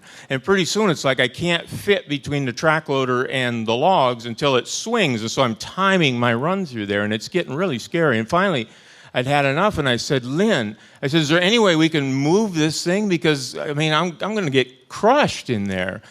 And he laughs, that chuckle again. He says, "Yeah." He says, "That's what happened to Daryl." Well, it turns out that Daryl's pinch crushed his pelvis, and he was medevaced to Juneau with internal bleeding. So, Daryl, wherever you are, I'm sorry I called you pussy. Thank you.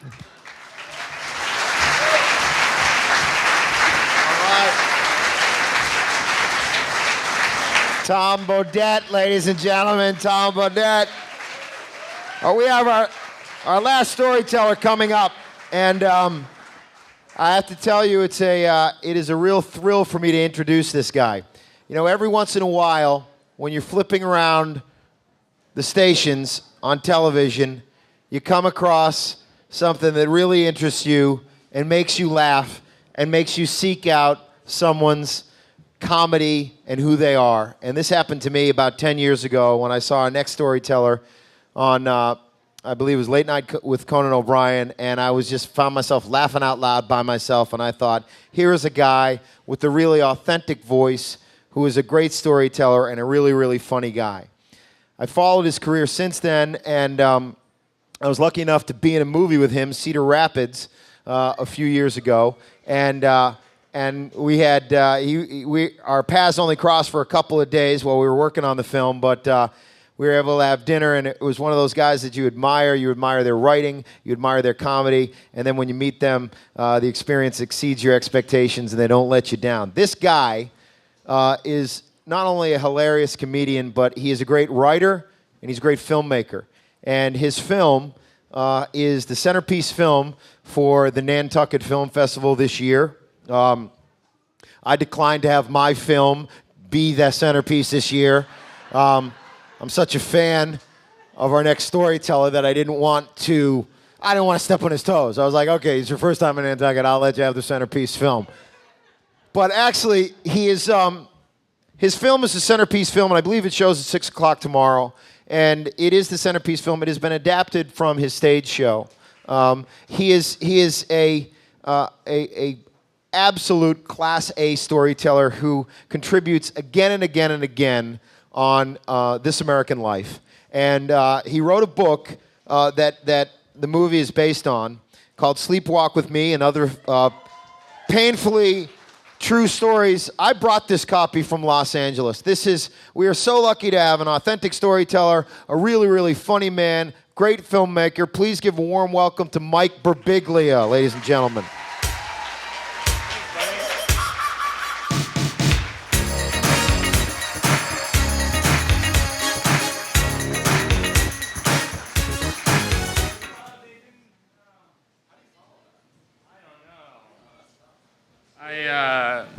How about you guys in the balcony? No recognition of you whatsoever the whole show.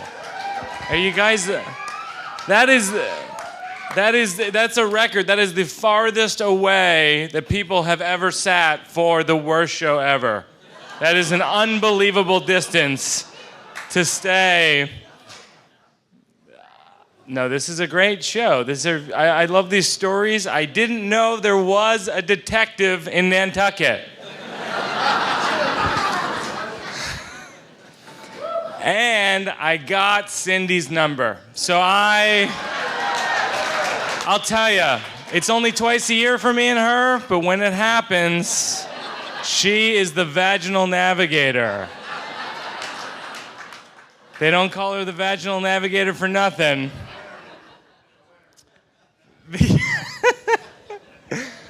Mike O'Malley, how about a big hand for Mike O'Malley?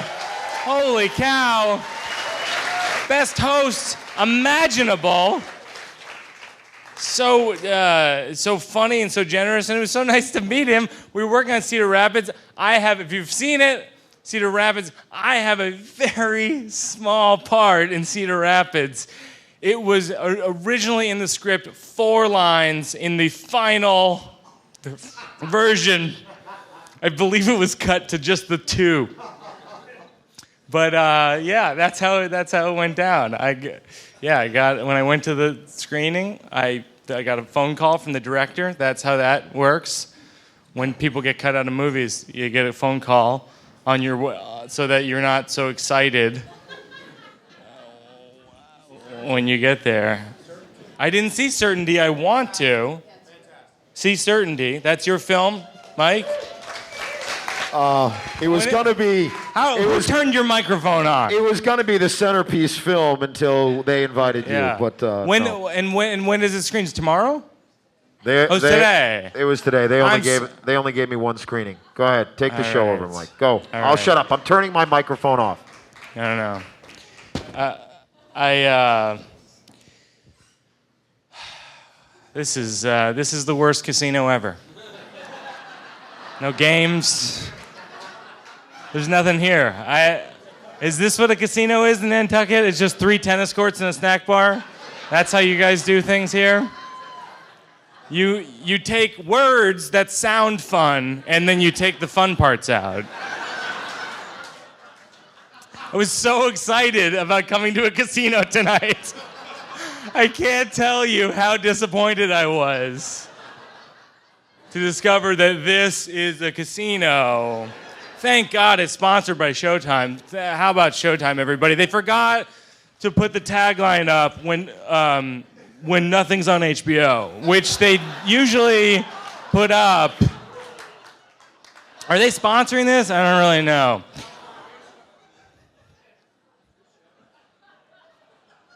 No, Showtime's great. I love the first season of Weeds. I thought that was really good.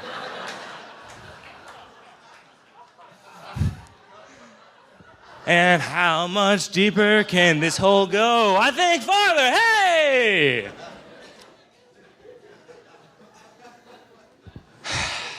Did anyone see my film today? Sleepwalk with Me.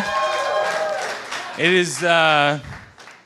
is showing. It showed today. It's showing tomorrow. I think it's 6:30. What's that? Sold out. So I hope you have tickets. It's a real honor for me to be at this festival. This is the first film festival that I ever went to. My parents live on Cape Cod, and my sister Gina, who's here with me tonight, took me to see films here, and I thought this is the first. It was here that I first thought I want to be a filmmaker, and I was about 19 years old, and I was like, and I went back to school, and I made short films, and I realized that I could not afford to be a filmmaker, because the thing about making films is that they cost a fortune, and it's sort of making films is like the opposite of a job, because you're paying to do it, and in a job people pay you. So I became a comedian because there's no overhead. I could perform writing, and then eventually I circled back and I made my first film this year, and that's how I ended up here. So it's a very exciting thing for me to be here. Excuse me. And so I appreciate it, to the Nantucket Film Festival, for having me. And it means a lot to me, and I hope you'll see the film. And if you don't, I just thought the theme was red flags, and I thought, why don't I tell you I'll tell you the main story from the film. This came out of the one-man show because my story has so many red flags in it.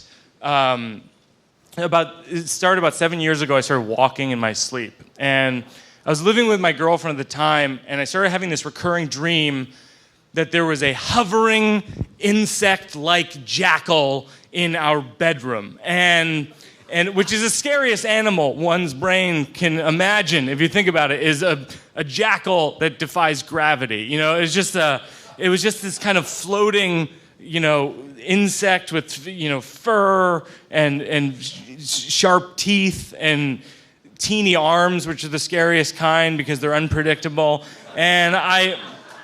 So I would have this dream, and every night, I'm just going to grab this chair from you. Oh, that is attached to another chair. And that happened. And I apologize.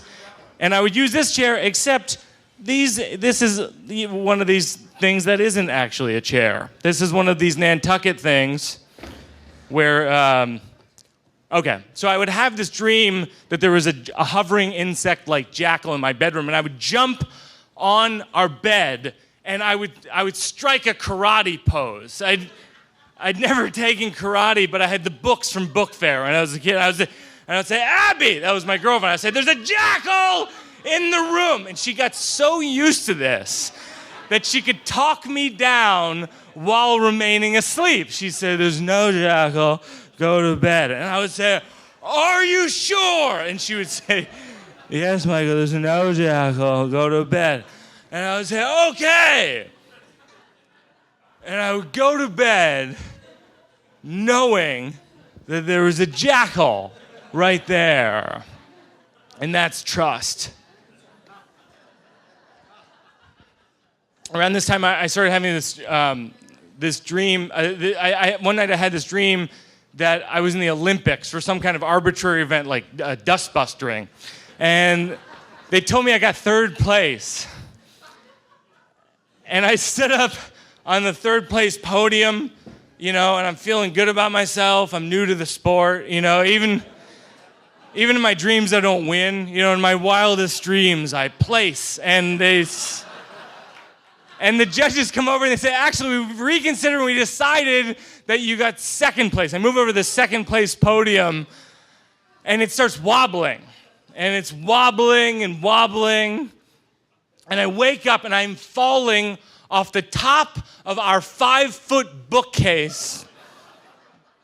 I know, in our living room. And I land on the floor hard on top of our TiVo. And it breaks into pieces. And it's like one of these stories you hear where people black out drinking. They wake up in Idaho. They don't know where they are. It's like, oh, no. Hardee's, or whatever's there. But it was in, but it was in my living room. I was just like, TiVo pieces. And I went to bed, and Abby woke me up in the morning, and she said, Michael, what happened to the TiVo? And I said, I got second place. And I'm really sorry. Well, it was around this time I remember thinking, well, this seems dangerous. Maybe I should see a doctor. And then I thought, maybe I'll eat dinner. And I went with dinner for years. These, of course, were the red flags to what happened a few years later.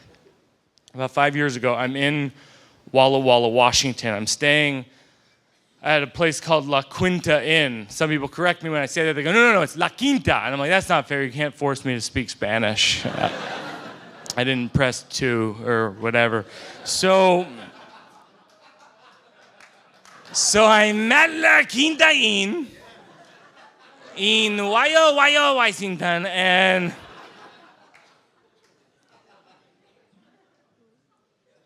I was later diagnosed with what's called REM behavior disorder. This is a sleepwalking disorder where people have a dopamine deficiency. That's the chemical that's released from your brain into your body when you fall asleep that paralyzes your body so that you don't do what's in your brain. People who have this are commonly running away from some kind of demon or wild animal or jackal. And people who have this are known to be able to do things that they physically couldn't be able to do in their life. I had a dream that there was a guided missile.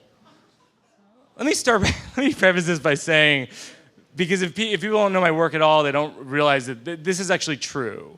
This is a true story. Whenever I tell people that, people will be like, whenever I say, that story was true, people will be like, was it? And I'll be like, yeah. And they'll be like, yeah. And I'll be like, I don't know how to respond to that. Like, I guess I could say it louder, like, yeah. They'd be like, probably true. You said it louder, But so I had a dream that there was a guided missile headed towards my room. And there's all these military personnel in the room with me. I jumped out of my bed and I said, what's the plan? But in your dreams, you can't speak. So I said,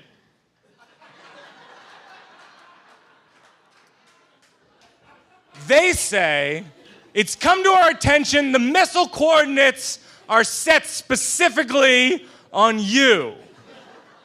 And I said, well, that's very bad. I don't have a plan for that one. I decided in my dream, and as it turns out, in my life, to jump out my window like the Hulk.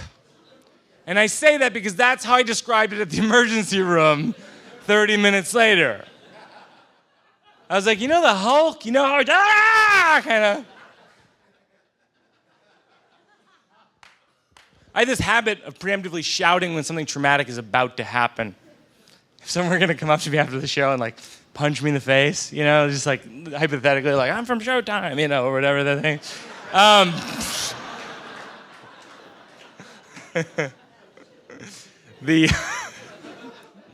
No, it wouldn't be a strong punch.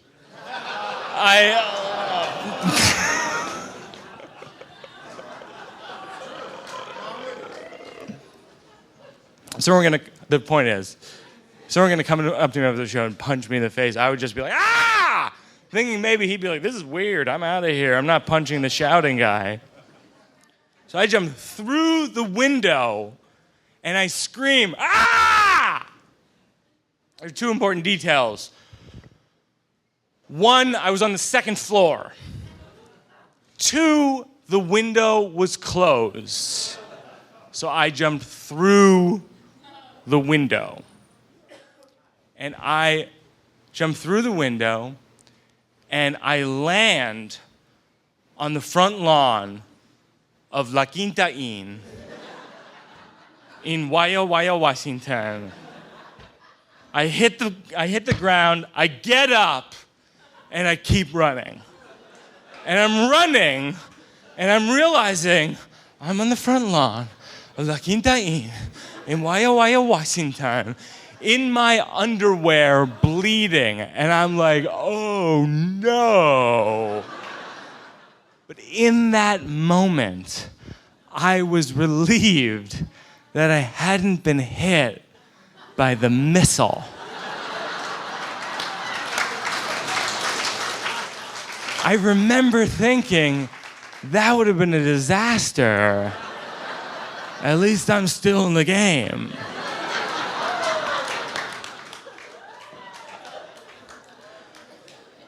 So here I am in one of these rare moments in your life where in retrospect you're like, what the hell? But at the time you're like, I guess I'll walk to the front desk and explain what happened.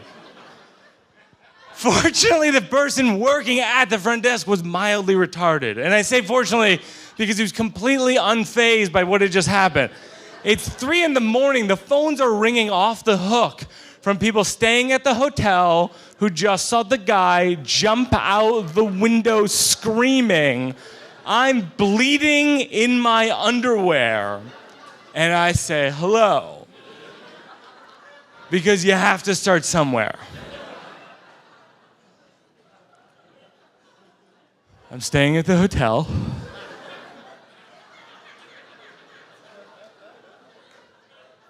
I had an incident wherein I jumped out my window and I'm bleeding and I need to go to the hospital. And I'll never forget his reaction because he just goes, all right. And I thought that's the best possible reaction I could receive at this juncture. So I drove myself to the hospital. I didn't see any other options. I wasn't going to knock on people's doors like, you hear that guy screaming? That was me. I need a ride. You know, like that never goes well. So I drive myself, like the scene in Reservoir Dogs. I'm just bleeding and shouting, you know, and I get to the emergency room. I have to explain what happens 3 times. The receptionist, the nurse, the doctor. I'm like, I'm the Hulk. I'm the Hulk. I'm the Hulk. You know, one of the guys was like, no, you're Bruce Banner. I was like, point taken, nerd.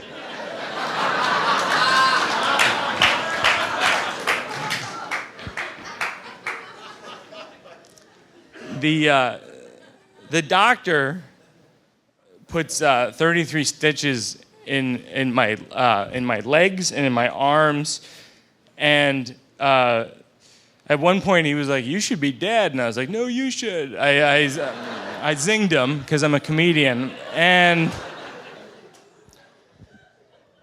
the next morning this is not in the movie, but I woke up, I paid for the window, because apparently you have to. $228 for the window. And I flew back to New York, and I did what I should have done in the first place when I saw the Jackal and when I was in the Dustbuster Olympics.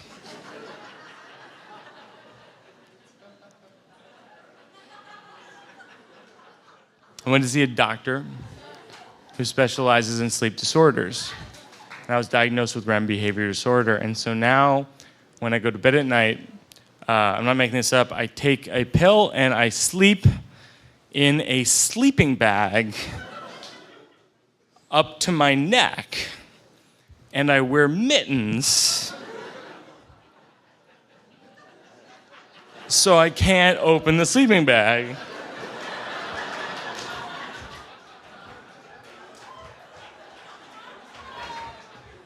So literally, if I had the same dream again, it would just be like,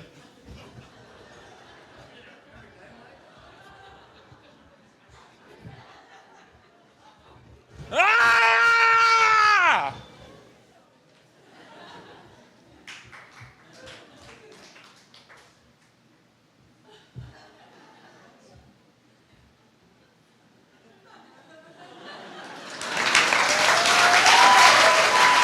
Thank you guys very much. I really appreciate it. One more time for Mike.